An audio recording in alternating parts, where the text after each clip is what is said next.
वादळी वारा आणि गारांच्या बरोबरीनं आलेल्या पावसानं बुधवारी कोल्हापूर शहराला 2 तास झोडपून काढलं। अनेक ठिकाणी मोठी झाडं किंवा फांद्या कोसळण्याच्या घटना घडल्या। त्यातून काही वाहनांचं नुकसान झालं, तर 18 ते 20 ठिकाणी रस्त्यावर पडलेली झाडं आणि फांद्या बाजूला करण्यासाठी आज सकाळपासून महापालिकेची यंत्रणा सक्रिय होती।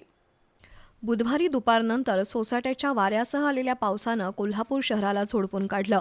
अनेक ठिकाणी वृक्ष कोसळले तर काही ठिकाणी झाडांच्या फांद्या कोसळल्या। फुलेवाडी चौथा स्टॉप इथं झाड कोसळून विजेचा खांब भुईसपाट झाला, त्यामुळे बुधवारपासूनच या परिसरातील वीज पुरवठा बंद होता। तर पंचगंगा नदी घाटावर एक मोठं वडाचं झाड कोसळलं। सुदैवानं ज्योतिबा यात्रेसाठी नदी घाटावर आलेल्या भाविकांना कोणतीही इजा झाली नाही।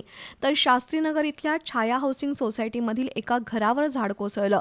शिवाय देवकर पाणंद इथल्या निलेश तावरे यांच्या घरावर झाड पडून प्रापंचिक साहित्याचं नुकसान झालंय। कोल्हापुरातील 2 ठिकाणी वाहनांवर झाडं पडल्यानं नागरिकांचं सुमारे 4 लाखांचं नुकसान झालंय।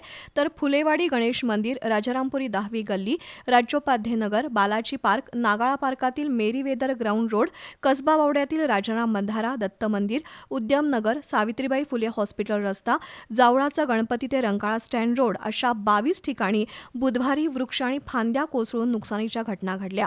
बुधवारी रात्रीपासून आज दुपारपर्यंत महापालिकेच्या अग्निशामक दलाचे जवान आणि उद्यान विभागाचे कर्मचारी अखंड राबत होते। पडलेली झाडं हटवण्याचं काम युद्ध पातळीवर सुरू होतं, त्यामुळे आज दिवसभरात वाहतुकीसाठी रस्ते खुले होऊ शकले।